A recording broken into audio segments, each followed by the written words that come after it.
आंजनेय, जिन्हें हनुमान जी कहते हैं, भारतीय राम काव्य परंपरा में हनुमान जी अक्षय ज्योति पुंज के समान हैं, जिनकी उज्जवल रश्मियाँ आज भी संपूर्ण संसार में आलोक बिखरा रही हैं। जन जन में संकट मोचन के नाम से प्रसिद्ध हनुमान जी को श्री राम का वरदान भी वाल्मीकि रामायण में इन शब्दों के साथ प्राप्त है कि हे हनुमत, इस लोक में जब तक मेरी कथा रहेगी तब तक तेरी कीर्ति और तेरा जीवन रहेगा। ऐसे जन जन के हृदय में भक्ति, आस्था और श्रद्धा रखने वाले, जन जन के रोग, शोक, दुख, कष्ट मिटाने वाले हनुमान जी के लोक पावन चरित्र पर केंद्रित आंजनेय काव्य ग्रंथ अद्भुत है। इस आंजनेय काव्य ग्रंथ को लिखा है, इसके रचयिता हैं श्री राम प्रकाश तिवारी जी। इसमें उनको पर्याप्त सफलता भी मिली है।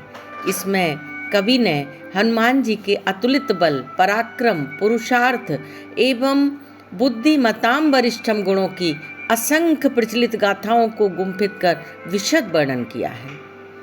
आंजनेय के रचयिता ने श्रीमद् वाल्मीकि रामायण, रामचरितमानस, अध्यात्म रामायण,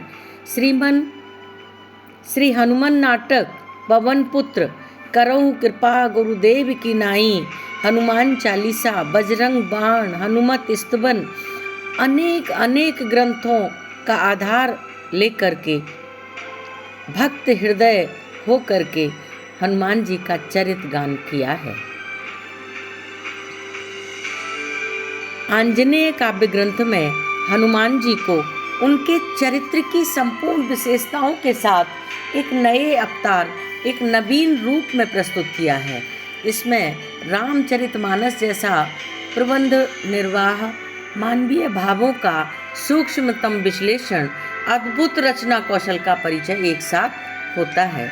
साहित्यकार केवल रचनाकार ही नहीं होता, वह समाज नियंता भी होता है और अपनी रचना के द्वारा आधुनिक युग के अनुरूप मौलिक सृजन भी करता है।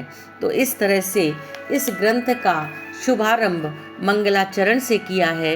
11 खंडों में मूल कथा के पौराणिक रूप की यथेष्ट रक्षा करते हुए वर्तमान युग की मांग के अनुरूप नवीन दृष्टि प्रदान की है और श्रेष्ठ वातावरण निर्माण का प्रयास भी कवि ने किया है। आंजनेय जैसे पराक्रमी, बुद्धिमान शूरवीरों की देश को आज नितांत आवश्यकता है।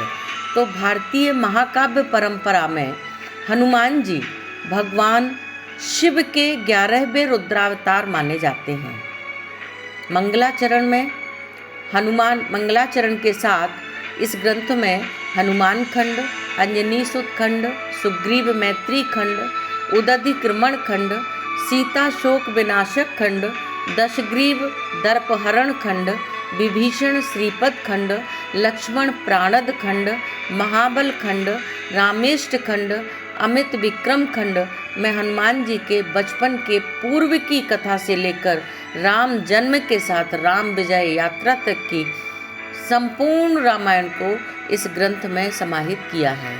हनुमान जी से संबंधित समस्त कथाओं, किंवदंतियों, जिसमें सिंदूर धारण व शनिदेव अहंकार प्रशमन तक की कथाएं समाहित हैं। क्रांतिकारी हनुमान जी रवि गुरु के श्रेष्ठ शिष्य, उत्तम भक्त, पराक्रमी पुत्र, नीति निष्णात कर्मयोगी, शांति, क्रांति व संघर्ष का समन्वित रूप रहे हैं। ऐसे अवतारी पुरुष का जैसा वर्णन होना चाहिए कवि ने समग्रता के साथ किया है। विषय की व्यापकता, विचारों की उदात्तता, सांस्कृतिक पक्ष की शालीनता के साथ सामाजिक सरोकार भी इसमें है। समाज में मातृत्व की महिमा, नारी का सम्मान, पारिवारिक जीवन के उच्च आदर्शों की मनोहर व्यथा कथा, संपूर्ण समाज के हित व कल्याण की भावना, सुख, दुख, हर्ष, शोक, आशा, निराशा, गृहस्थ जीवन की विविध परिस्थितियों का प्रतिबिंब तथा पर्यावरण संरक्षण प्राकृतिक सौंदर्य वर्णन, राष्ट्रभक्ति, युद्ध की विभीषिका को जानते हुए युद्ध टालने के अनंत प्रयास, राजधर्म, कूटनीति, ज्ञान, भक्ति, धर्म, दर्शन, अध्यात्म, कर्मयोग आदि का विशद वर्णन किया है। हनुमान जी का जैसा वर्णन युग निर्माता के रूप में, सच्चे जनसेवक के रूप में होना चाहिए, वैसा तिवारी जी ने किया है। हनुमान जी के चरित्र को ऐसे सांचे में ढाला है जो समसामयिक युग की मांग के अनुरूप एक उद्धारक, युग दृष्टा, युगकर्ता, महामानव के रूप में अवतरित किया है। तो इस तरह से आंजनेय काव्य ग्रंथ अनेक काव्य रत्नों को अपने में समेटे धार्मिक, आध्यात्मिक, दार्शनिक, राजनीतिक, सामाजिक चेतना को उजागर करने वाला, युगों युगों से चली आ रही समस्याओं का समाधान प्रस्तुत करने वाला अद्भुत ग्रंथ है। हनुमान जी के चरित्र को समग्र रूप से प्रस्तुत करता है। कवि कहते हैं, बजरंगबली का महत् कार्य रघुपति बहुत कृतज्ञ हुए, आंजनेय की हुई प्रशंसा, अति प्रसन्न सर्वज्ञ हुए, अति प्रसन्न सर्वज्ञ हुए। श्री आंजनेय के स्मरण मात्र से संकट सब टल जाते हैं, पीड़ा बाधा विघ्न सभी क्षण हिम सदृश गल जाते हैं। रघुनंदन के अति प्रिय सेवक, स्वर्ण शैल तन पवन सुबन, हे कपि कुल चंदन अभिनंदन, शत शत हो स्वीकार नमन। इस प्रकार हनुमान जी की संपूर्ण शक्ति, अतुलित बलधामम, ज्ञान नाम अग्रगण्यम तथा बुद्धिमताम वरिष्ठम, गुणों की प्रचलित गाथाओं, किंवदंतियों की मुक्ता मणियों से आंजनेय काव्य को संजोया है। हनुमान जी के यश रूपी दिव्य गुणों के मोतियों को भक्तगण अपनी जिह्वा को हंसनी बनाकर उनके कल्याणकारी गुणों के मोती चुगते रहें और अपना जीवन सफल बनाएं।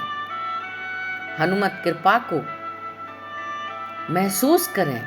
प्रभु की प्रेरणा ऐसे ही नहीं मिल जाती है, कुछ अलग ही गति प्रगति प्रभु की प्रेरणा प्रदान करती है। तो हनुमत कृपा का यह प्रसाद ग्रंथ रूप में जन जन तक पहुँचे।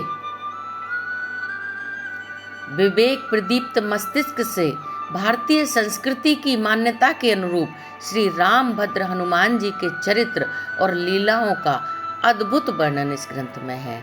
वाल्मीकि रामायण में श्री राम ने हनुमान जी को आशीर्वाद दिया था, वही आशीर्वाद आज फलीभूत हो रहा है। जितने राम के मंदिर नहीं हैं, उतने हनुमान के मंदिर पूरे भारतवर्ष या पूरे विश्व में हैं। हनुमान जी ने श्री राम की आज्ञा का पालन करने हेतु संसार में रहने का उन्हें वचन भी दिया था। इसीलिए संपूर्ण विश्व में, धरती के कोने कोने में सिंदूर लेपित हनुमत मूर्तियां दीनहीन एवं श्रद्धालुओं के संकटों का निवारण करती हैं। उपनिषद में भी इस धारणा की पुष्टि की गई है, जिसमें हनुमान जी राम भक्तों से निवेदन करते हैं कि वे अपनी कामना पूर्ति के लिए उनके प्रभु श्री राम को कष्ट न दें, क्योंकि राम भक्तों की कामनाओं को पूर्ण करने का उन्होंने व्रत लिया है। श्रेय और प्रेय दोनों की उपलब्धि आंजनेय हनुमान का स्मरण मात्र से होता है। इस प्रकार धन्य है श्री राम के संकट मोचन हनुमान जी, और धन्य है उनका लोक पावन चरित्र।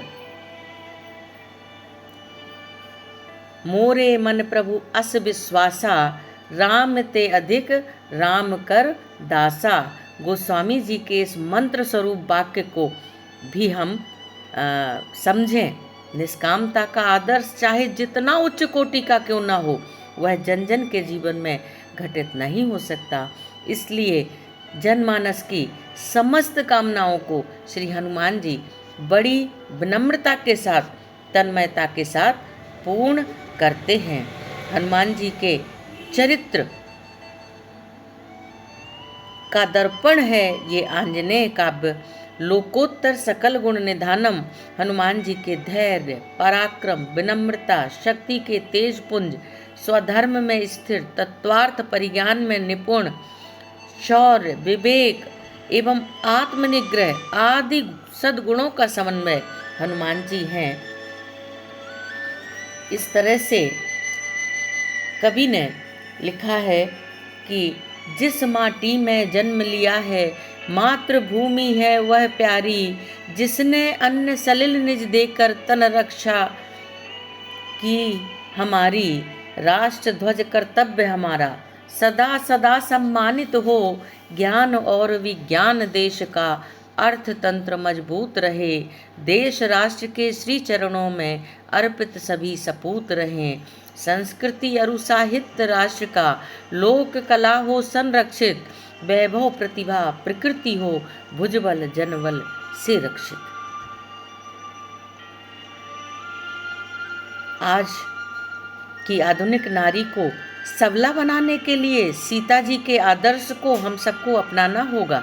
जब तक नारी के अंतःकरण में नैतिकता और तपस्या का भीतरी सौंदर्य और शक्ति नहीं होगी, तब तक वह समाज में सुरक्षित नहीं रह सकती। आदि शक्ति जगदम्मा सीता के चरित्र द्वारा पतिव्रता, सतीत्व, सच्चे प्रेम जैसे मूल्यों के द्वारा ही शक्ति प्राप्त हो सकती है। त्रिलोक विजयी दुराचारी रावण उस तिनके से भयभीत रहा। तृणधरी ओट कहत वैदेही की शक्ति के समक्ष सीता जी का वह स्पर्श भी नहीं कर सका। तो आज के भौतिक विकास के युग में पश्चिम की आंधी में भटके युवाओं को सिर्फ श्रम, तनाव और निराशा का सामना क्यों करना पड़ रहा है? क्योंकि वह अपने धर्म से विमुख हो रहा है। ऐसे समय में युवा शक्ति को सनातन धर्म, अध्यात्म व साहित्य से जुड़ना होगा। हनुमान जी के गुणों को अपनाना होगा। मात्र पाठ करने से कुछ भी संभव नहीं है। यह भी देखें कि हमने खाया तो है पर पचाया नहीं, स्वाद तो लिया पर आत्मसात नहीं किया। नई पीढ़ी श्री राम के आदर्शों व हनुमान के शिष्यत्व को समझे, उनसे प्रेरणा ले, तभी लाखों भटकते युवाओं को सही दिशा व दृष्टि प्रदान की जा सकती है। तो इस तरह से हमारे संकट मोचन हनुमान जी हैं। हनुमान जी में जितना शारीरिक बल था उतना ही बुद्धि बल, असीम व्यवहार कुशलता, राजनीति निपुणता। उन्होंने अपने अतुल्य शौर्य से 14 सहस्त्र राक्षसों को बड़ी चतुराई से परास्त किया और श्री राम के संकट मोचन बने। ऐसे आंजनेय हम सबके द्वारा हमेशा हमेशा अभिनंदनीय और वंदनीय रहेंगे। जय श्री राम, जय हनुमान।